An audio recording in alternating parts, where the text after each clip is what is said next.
What's up, everyone? Welcome to the video. Today we're going to take a quick look at how to use the remote start feature on a 2020 Honda Pilot.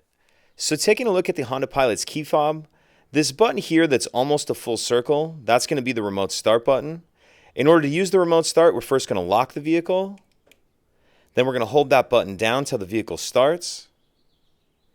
If you're somewhere where you can't see the vehicle, I would recommend just holding that button down for about 5 seconds.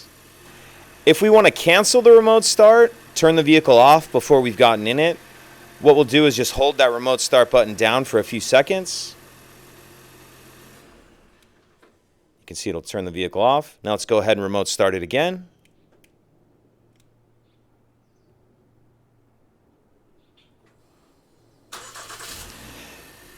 Our Honda Pilot will run for 10 minutes before automatically turning itself off if we don't get in and turn the ignition on.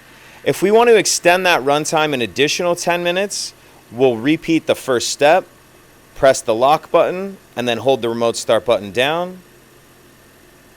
And then once you see the lights flash, that indicates the remote start's been extended an additional 10 minutes. Now, if we want to actually get in and drive the vehicle, what we'll need to do is unlock it.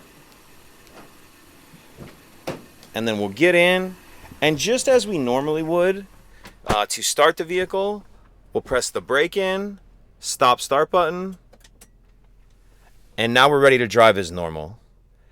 If you have any questions, please let me know. If you could take a second to like and subscribe, it helps us out, and I'd appreciate it. Thank you.